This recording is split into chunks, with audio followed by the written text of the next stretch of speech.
नमस्कार दोस्तों, मेरा नाम अनुज है। टारगेट एग्जाम विधि चैनल पर आप सभी लोगों का स्वागत है। दोस्तों, आज की वीडियो में 20 अति महत्वपूर्ण प्रश्न लेकर के आया हूं, जो आपके एग्जाम पॉइंट ऑफ व्यू से बहुत ही महत्वपूर्ण है, इसलिए ध्यान से देखिएगा। आइए शुरू करते हैं। पहला प्रश्न है, हाथी गुम्फा अभिलेख का निर्माण किसने करवाया था, या हाथी गुम्फा अभिलेख किसके द्वारा बनवाया गया था।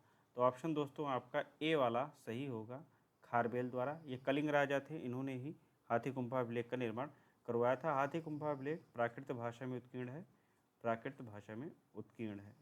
अन्य ऑप्शंस को देख लेते हैं, क्योंकि इनके नाम के साथ भी जो है कोई ना कोई अभिलेख जुड़ा हुआ है, जो आपके एग्जाम में बहुत बार पूछा जाता है। तो हम पहले देखेंगे ऑप्शन बी, जो कि रुद्रदामन प्रथम है। रुद्रदामन प्रथम, जिन्होंने गुजरात के गिरनार गिरनार अथवा जूनागढ़ अभिलेख का निर्माण करवाया था। यह जो है गुजरात में स्थित है दोस्तों। इसमें सुदर्शन झील का जिक्र किया गया है कि इसकी मरम्मत रुद्रदामन प्रथम द्वारा करवाई गई थी, और इसका निर्माण चंद्रगुप्त मौर्य के द्वारा करवाया गया था। चंद्रगुप्त मौर्य ने अपने सामंत, जो कि गिरनार में कार्यरत था, उसे उन्होंने आदेश दिया था, जो पुष्यगुप्त वैश्य के नाम से जाना जाता है, उसी ने सुदर्शन झील का निर्माण करवाया था। तो यदि पूछता है कि सुदर्शन झील का मरम्मत किसने करवाया था, तो रुद्रदामन प्रथम द्वारा करवाया गया था, जिसका उल्लेख जूनागढ़ अभिलेख में मिलता है। तीसरा ऑप्शन है आपका पुलकेशिन द्वितीय। पुलकेशिन द्वितीय चालुक्य वंश के शासक थे, और इनका जो शासनकाल था वह 610 से 642 ईस्वी के मध्य था। इन्हीं के शासनकाल को चालुक्य राजवंश का स्वर्ण युग माना जाता है। इनसे संबंधित जो अभिलेख एग्जाम में पूछा जाता है वह है एहोल एहोल प्रशस्ति अभिलेख। एहोल प्रशस्ति अभिलेख एग्जाम में बहुत पूछता है दोस्तों, तो ध्यान रखिएगा। इसे जो है पुलकेशिन द्वितीय द्वारा उत्कीर्ण करवाया गया था। दोस्तों, यह जो है संस्कृत भाषा में उत्कीर्ण हुआ है। इसकी लिपि जो है दक्षिणी ब्राह्मी है, और इसकी भाषा संस्कृत है। जो चौथा ऑप्शन है आपका समुद्रगुप्त। समुद्रगुप्त ने जो है प्रयाग प्रशस्ति या जो है प्रयाग स्तंभ अभिलेख का निर्माण करवाया, जिसे जो है इनके दरबारी कवि हरिशेण द्वारा उत्कीर्ण करवाया गया था। प्रयाग प्रशस्ति अभिलेख यदि पूछता है दरबारी कवि, तो हरिशेण थे। ये भी जो है संस्कृत भाषा में उपलब्ध है, संस्कृत भाषा में। और इस यहाँ पर मैं एहोल प्रशस्ति अभिलेख की जो रचनाकार हैं उनके बारे में बताना चाहूँगा।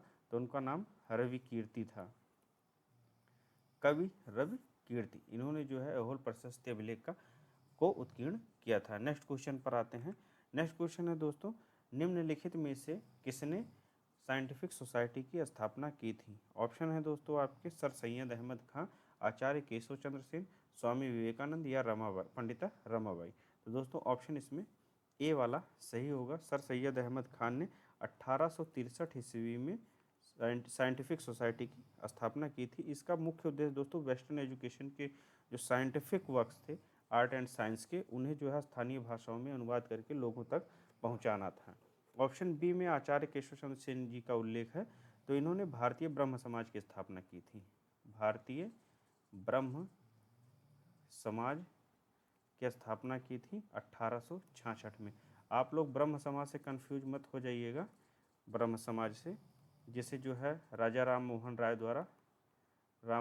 द्वारा स्थापित किया गया था, जिसे इन्होंने 20 अगस्त 1828 को स्थापित किया था। स्थापना की थी ब्रह्म समाज की किसने, राजा राम मोहन राय ने। यदि भारतीय ब्रह्म समाज के बारे में पूछता है तो आचार्य केशव चंद्र सेन द्वारा किया गया था 1866 में।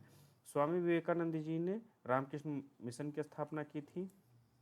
रामकृष्ण मिशन की स्थापना की थी, जिसका इन्होंने मुख्यालय बनाया था बेलूर मठ में, यह कोलकाता में स्थित था।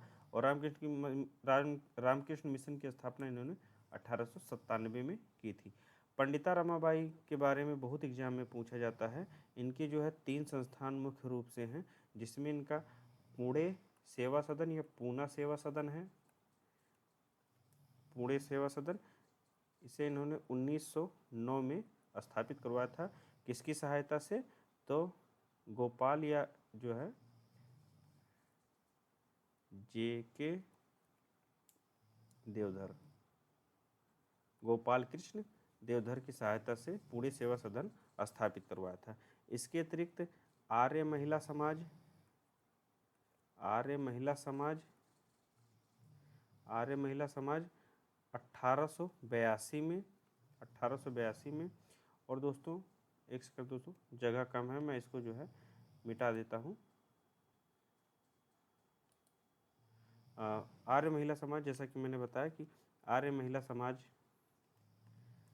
आर्य महिला समाज की स्थापना इन्होंने 1882 30 नवंबर 1882 में की थी। इसके अतिरिक्त इन्होंने शारदा सदन की भी स्थापना की, शारदा सदन की 11 मार्च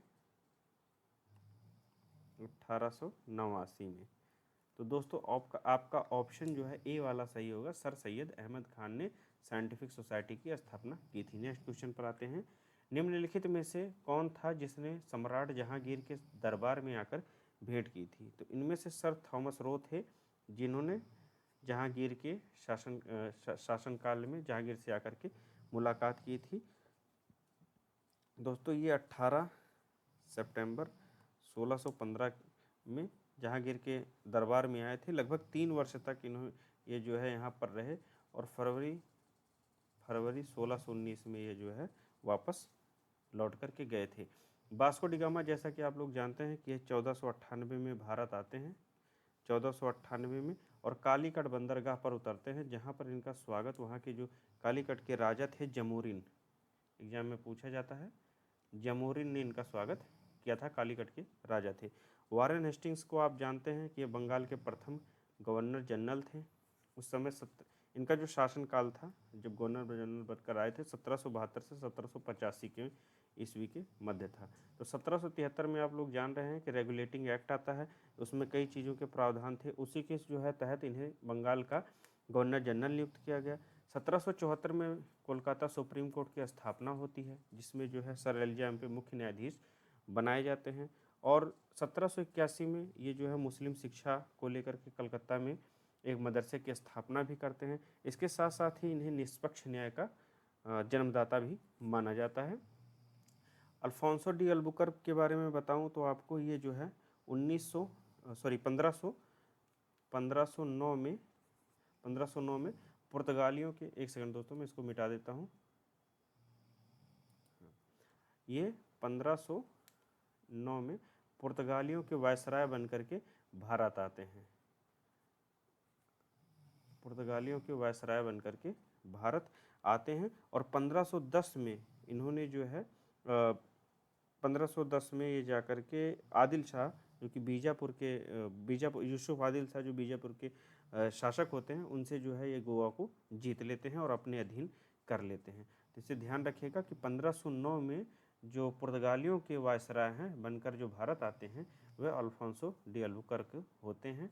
सर थॉमस रो, ऑप्शन आपका डी वाला सही होगा, जहांगीर के दरबार में आकर के उनसे मुलाकात की थी। जैसा कि मैंने आपको बताया कि 1615 में आते हैं और 1619 में वापस जाते हैं। अगला क्वेश्चन देखते हैं। चौथा प्रश्न है दोस्तों, पुर्तगाली ईस्ट इंडिया कंपनी की स्थापना कब हुई थी?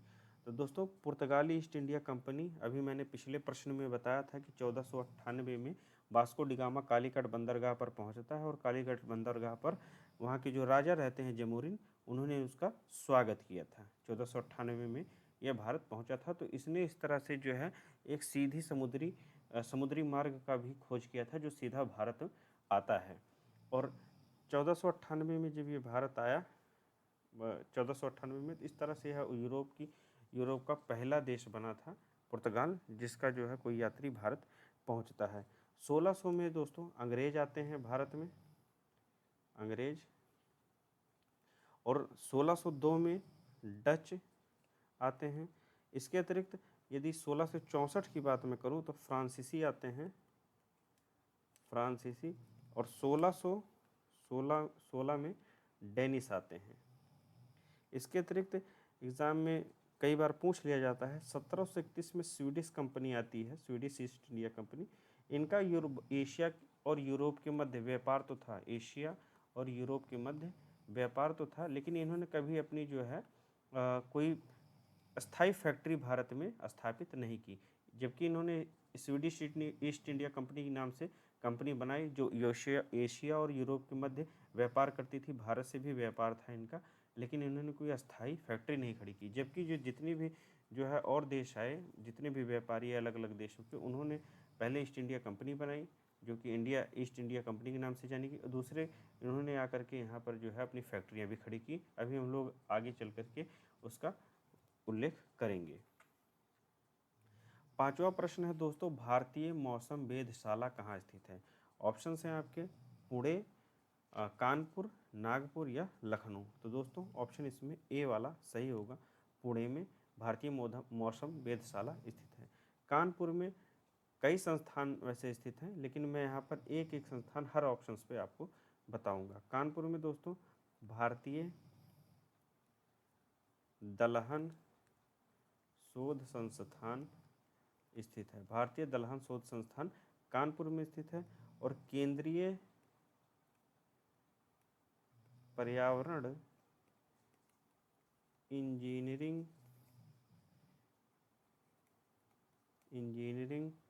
अनुसंधान संस्थान जो है नागपुर में स्थित है। और लखनऊ में केंद्रीय औषधि अनुसंधान संस्थान है। ये एग्जाम में बहुत बार पूछा गया प्रश्न है, तो इसे भी याद रखिएगा। भारतीय मौसम वेधशाला आपकी पुणे में स्थित है। कानपुर में भारतीय दलहन शोध संस्थान स्थित है। नागपुर में केंद्रीय पर्यावरण इंजीनियरिंग अनुसंधान संस्थान स्थित है। लखनऊ में केंद्रीय औषधि अनुसंधान संस्थान स्थित है। आइए अगला प्रश्न देखते हैं। छठवां प्रश्न है, शक्ति स्थल नामक समाधि स्थल किसका है? शक्ति स्थल नामक समाधि स्थल किसका है? तो दोस्तों शक्ति स्थल जो है इंदिरा गांधी के समाधि स्थल को कहते हैं। ऑप्शन आपका सी वाला सही होगा। यदि डॉक्टर भीमराव अंबेडकर जी की बात करें, इनके समाधि स्थल को चैत्रा भूमि कहा जाता है, चैत्रा भूमि कहा जाता है। और चौधरी चरण सिंह जी के समाधि स्थल को किसान घाट के नाम से जानते हैं। और महात्मा गांधी जी के नाम समाधि स्थल के नाम को राजघाट के नाम से जाना जाता है। एक बार हम लोग फिर से इसको रिवीजन कर लेते हैं। शक्ति स्थल किसके समाधि स्थल का नाम है? तो इंदिरा गांधी। बी.आर. अम्बेडकर जी के चैत्रा भूमि, चौधरी चरण सिंह के किसान घाट और महात्मा गांधी के राजघाट समाधि स्थल का नाम है। 7वां प्रश्न है, टिहरी बांध परियोजना किस बांध पर स्थित है? तो टिहरी बांध परियोजना किस नदी पर होना चाहिए दोस्तों? यहाँ पर किस नदी पर स्थित है? तो ऑप्शन आपका जो है ए वाला सही होगा, भागीरथी नदी। यह जो है उत्तराखंड में स्थित है। उत्तराखंड में टिहरी बांध परियोजना स्थित है। रिहंद नदी पर रिहंद नदी घाटी परियोजना स्थित है। नदी घाटी परियोजना स्थित है। यह जो है उत्तर प्रदेश में है। और इसी तरह से पेरियार नदी पर दोस्तों इदुक्की परियोजना है, जो कि आप लोग जानते होंगे कि केरल में है। और ताप्ती नदी पर दोस्तों उकाई परियोजना है। उकाई परियोजना है जो कि गुजरात में है। तो आइए एक बार और देख लेते हैं हम लोग। टिहरी बांध परियोजना कहाँ पर है? तो टिहरी बांध परियोजना आपकी भागीरथी नदी पर है, जो कि उत्तराखंड में स्थित है। रिहंद नदी पर रिहंद नदी घाटी परियोजना है, जो कि उत्तर प्रदेश में स्थित है। पेरियार नदी पर इदुक्की परियोजना है, जो कि केरल नदी में स्थित है। ताप्ती नदी पर उकाई परियोजना है, जो कि गुजरात नदी पर स्थित है। 8वां प्रश्न है, लोकसभा सचिवालय किसके नियंत्रण में आता है? लोकसभा सचिवालय सीधे लोकसभा अध्यक्ष के नियंत्रण में आता है। ऑप्शन आपका सी वाला सही होगा। भारतीय संविधान के अनुच्छेद 98 में जो हर संसद के जो जितने भी अंग हैं, उनके जो संसद के जो कार्य जितने भी अंग हैं, उनके जो सचिवालय वाले कार्य हैं दोस्तों, उनसे संबंधित जितने भी विभाग हैं, उनका उल्लेख अनुच्छेद 18 में किया गया, 98 में किया गया है।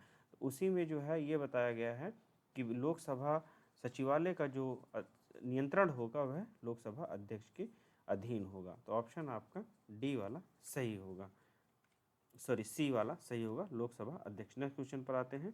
9वां, कंपनियों की उत्पादकता में वृद्धि का आर्थिक प्रभाव क्या है? तो कंपनियों की उत्पादकता में वृद्धि का आर्थिक प्रभाव यह होगा कि उसका जो है सकल घरेलू उत्पाद में वृद्धि होगी। ऑप्शन आपका बी वाला सही होगा। नेक्स्ट क्वेश्चन देखते हैं। निम्नलिखित में से किस प्रधानमंत्री का कार्यकाल 13 दिन का था? तो इनमें से जो है ऑप्शन आपका ए वाला सही होगा, अटल बिहारी वाजपेयी जी का। ये जब 1996 में पहली बार प्रधानमंत्री बने थे तो यह मात्र 13 दिन के प्रधानमंत्री रहे थे। यह पहला टर्म था इनका। दूसरी बार जब ये प्रधानमंत्री बने थे तो यह 1998 पर गद्दी पर बैठे थे और 1999 तक थे। तीसरे टर्म में ये जो है 1999 में गद्दी पर बैठते हैं और 2004 तक भारत के प्रधानमंत्री रहते हैं। इस तरह से जो है ये 3 बार प्रधानमंत्री बने, परंतु प्रथम बार जब ये प्रधानमंत्री बने थे तो 13 दिन के ही ये मात्र प्रधानमंत्री थे। ऑप्शन आपका ए वाला सही होगा। 11वां प्रश्न है, भारत में पहली फ्रेंच फैक्ट्री कहाँ स्थापित की गई थी? तो अभी मैंने बताया था आपको कि जो भी भारत में आए यूरोपीय व्यापारी, उनका क्रम अलग था, लेकिन उनकी जो है भारत में फैक्ट्री लगाने का क्रम अलग अलग था। जैसे जो है पुर्तगाली आए तो 1498 में, पुर्तगाली 1498 में आए भारत, और इन्होंने जो है अपनी फैक्ट्री कब खड़ी की? तो ये जो है 1503 में इन्होंने कोचीन जो कि केरल में पड़ता है, कोचीन में इन्होंने अपनी पहली फैक्ट्री खड़ी की थी। इसी तरह से जो डच थे, डच ने अपनी पहली फैक्ट्री 1605 में खड़ी की थी। ये फैक्ट्री की बात कर रहे हैं दोस्तों। यहाँ पर इन्होंने जो है मसूलीपट्टनम, जो कि आंध्रा में पड़ता है, वहाँ पर इन्होंने अपनी पहली फैक्ट्री खड़ी की थी। इसके अतिरिक्त अंग्रेज़ों ने अपनी पहली फैक्ट्री कहीं कहीं दोस्तों आपको देखने को मिलेगा कि 1611 मसूलीपट्टनम, परंतु कहीं कहीं आपको 1613 देखने को मिलेगा कि सूरत। तो जहाँ पर आपको एग्जाम में लगे कि जो ऑप्शन आ रहा है उसे ही आपको लगाना है। मसूलीपट्टनम आपका आंध्रा में स्थित है और सूरत जो है आपका गुजरात में स्थित है। और 1620 में डेनिश ईस्ट इंडिया कंपनी की फैक्ट्री स्थापित होती है। तो लूसेंट में यदि आप देखेंगे तो यह त्रावणकोर दिखाया है, त्रावणकोर, लेकिन यदि ऑनलाइन आप लोग चेक करेंगे तो यह जो है ट्रांक्यूबर तमिलनाडु दिखाता है। तो आप लोग जो है इसको एक बार देख लीजिएगा। बाकी जो है प्रश्न हमारा क्या था, भारत में पहली फ्रेंच फैक्ट्री कहाँ पर स्थापित हुई थी? तो दोस्तों यह जो है सूरत में स्थापित हुई थी 1668 में। आइए एक बार इसको रिवीजन मार लेते हैं। पुर्तगाल की जो पहली फैक्ट्री थी 1603 में कोचीन में स्थापित हुई थी। डच की 1605 में मसूलीपट्टनम आंध्रा। अंग्रेज़ों की 1611 मसूलीपट्टनम, अथवा ये नहीं आता है तो 1613 में सूरत में स्थापित हुई थी। और 1620 में डेनिश की त्रावणकोर या जो है ट्रांक्यूबर जो कि तमिलनाडु में है। और फ्रेंच फैक्ट्री जो है सूरत की, जो पहली फ्रेंच फैक्ट्री थी सूरत में स्थित है। फ्रांस की जो है, जो French east India company Bharat में, उन्होंने अपनी पहली फैक्ट्री सूरत में 1668 ईस्वी में स्थापित की थी। और इसके अतिरिक्त जैसे मैंने बताया था कि स्वीडिश भी आए थे। तो स्वीडिश ईस्ट इंडिया कंपनी जो कि 1731 में भारत आई थी, इनका व्यापार तो भारत के साथ होता था, एशिया और यूरोप के मध्य में जो है व्यापार होता था, लेकिन इन्होंने कोई अपनी स्थायी फैक्ट्री स्थापित नहीं की थी। 12वां प्रश्न है, वायुमंडल की सबसे निचली परत कौन सी है? तो दोस्तों मैं एक क्रम आपको बता देता हूँ लिख करके, जिससे जो है आपको पता लग जाएगा। एक्सोस्फीयर, ये आपका हो गया बहिर्मंडल हो गया। उसके बाद में थर्मोस्फीयर अथवा आयनोस्फीयर, ये दोस्तों आपका आयन मंडल हो गया। उसके बाद में मेसोस्फीयर हो गया, ये आपका है मध्यमंडल। उसके बाद में आपका आता है स्ट्रेटोस्फीयर, जो आपका कहलाता है समताप मंडल। इसके बाद में लास्ट में आपका आता है ट्रोपोस्फीयर, क्षोभ मंडल। तो यहाँ पर दोस्तों यह जो है एक्सोस्फीयर जो होता है ये सबसे ऊपरी परत होती है, और जो ट्रोपोस्फीयर होता है ये सबसे निचली परत होती है, वायुमंडल की सबसे निचली परत होती है। जिसे हम लोग क्षोभ मंडल के नाम से जानते हैं। तो ऑप्शन इसमें बी वाला सही होगा। यदि ट्रोपोस्फेयर लिख करके आएगा तब आप लोग जो है ये जानिएगा कि सबसे निचली परत है, और यदि आपको क्षोभ मंडल लिख कर आता है तो हिंदी में लिख कर आता है तो सबसे निचली परत ये मानी जाएगी वायुमंडल की। आइए आगे देखते हैं। मेडुला ओब्लोंगेटा निम्नलिखित में से किस अंग का हिस्सा है? तो मेडुला ओब्लोंगेटा है मस्तिष्क का अंग होता है। ऑप्शन आपका बी वाला सही होगा। यह जो है पश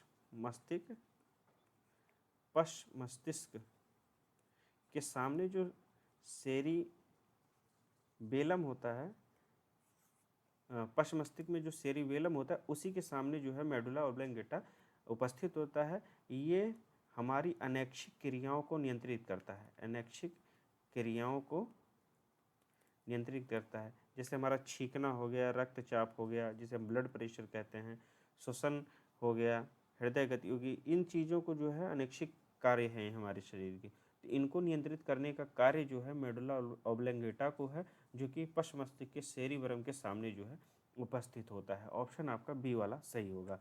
नेक्स्ट क्वेश्चन है रक्त समूह या ब्लड ग्रुप की खोज किसने की थी? तो दोस्तों ब्लड ग्रुप की खोज कार्ल लैंडस्टीनर ने की थी। ऑप्शन आपका सी सही होगा। अलेक्जेंडर फ्लेमिंग ने पेनिसिलिन की खोज की थी, और विलियम हार्वे ने जो है रक्त परिसंचरण की खोज की थी, रक्त परिसंचरण की खोज की थी। और इवान पावलो जिन्होंने अधिगम सिद्धांत दिया था, यह सीखने से संबंधित सिद्धांत है। तो दोस्तों आपका ऑप्शन सी वाला सही होगा, कार्ल लैंडस्टीनर जिन्होंने ब्लड ग्रुप की खोज की थी। 15वां प्रश्न है टैगा किस प्रकार के पारिस्थितिकी तंत्र का उदाहरण है? तो दोस्तों टैगा जो है यह फॉरेस्ट इकोसिस्टम का हिस्सा है। ऑप्शन आपका बी वाला सही होगा, वन पारिस्थितिकी तंत्र। इसका जो है इसकी विशेषता ये है कि यह 50 डिग्री से 70 डिग्री उत्तरी अक्षांश में फैलाव इसका होता है, जिनमें आप देख सकते हैं कि जैसे इसका जो है इसके अंतर्गत Canada, Norway, Finland, Sweden, Lithuania, Siberian region या लातविया रीजन, ये सभी जो है इसी के अंतर्गत आते हैं, और यहाँ पर जो है टैगा वनस्पतियाँ पाई जाती हैं। इनकी खास बात ये होती है कि इनमें जो है कोणधारी वन उगते हैं, कोणधारी वन उगते हैं, जिनमें आपको चीड़ का पेड़ मिलेगा, बर्च मिलेगा, पाइन मिलेगा या फर मिलेगा, ऐसे जो है वृक्ष इसमें हुआ करते हैं। तो ऑप्शन आपका बी वाला सही होगा, फॉरेस्ट इकोसिस्टम या वन पारिस्थितिकी तंत्र। 16वां प्रश्न है माई ट्रूथ नामक पुस्तक के लेखक कौन है? तो दोस्तों माई ट्रूथ नामक पुस्तक के लेखक जो है इंदिरा गांधी हैं। ऑप्शन आपका बी वाला सही होगा। महात्मा गांधी जी की जो पुस्तक का नाम है the story of my experiments with truth, ये जो है सत्य के साथ मेरे प्रयोग, इनकी आत्मकथा, ये एग्जाम में बहुत पूछा जाता है। The story of my experiment with truth आप लोग याद रखिएगा, एग्जाम में आता है। सलमान रुश्दी की कई पुस्तकें आती हैं, जिनमें से दो फेमस मैं आपको बता दे रहा हूँ। मिडनाइट चिल्ड्रन एक आती है, मिडनाइट चिल्ड्रन। इसके अतिरिक्त द सैटनिक वर्सेज आता है, द सैटनिक वर्सेस जो है, दो पुस्तकें आप लोग याद रखिएगा, मिडनाइट चिल्ड्रन और द सैटनिक वर्सेस जो है सलमान रुश्दी की पुस्तक के बारे में पूछा जाता है। झुम्पा लाहिड़ी की 2-3 पुस्तकें मैं आपको बता देता हूँ। एक तो बहुत ज़्यादा पूछी जाती है, द नेम सेक। इसके अलावा जो है इंटरप्रेटर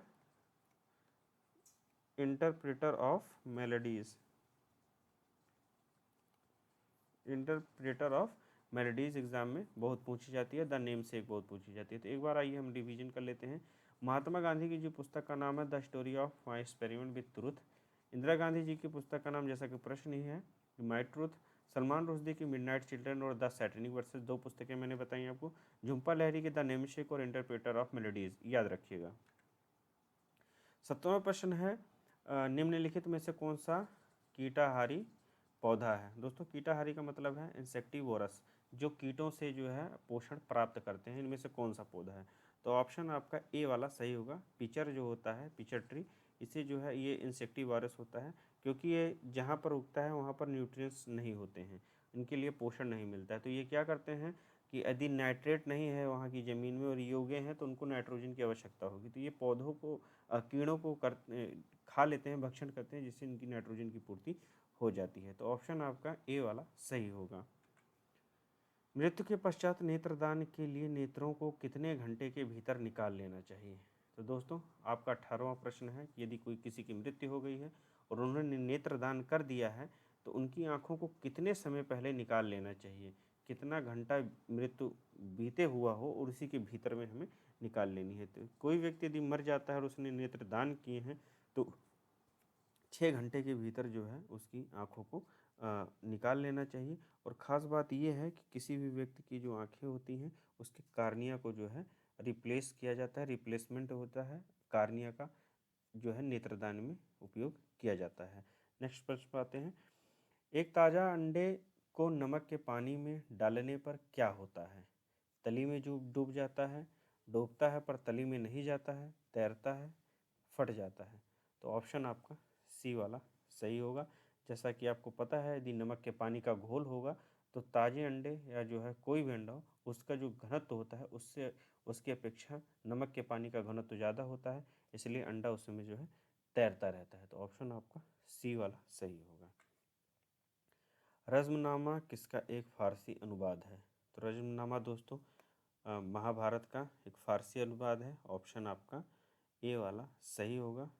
रज़्म का मतलब जो है रज़्म रज़्म का मतलब होता है युद्ध और नामा का मतलब होता है कहानी, युद्ध की कहानी। इसका जो है फ़ारसी अनुवाद अब्दुल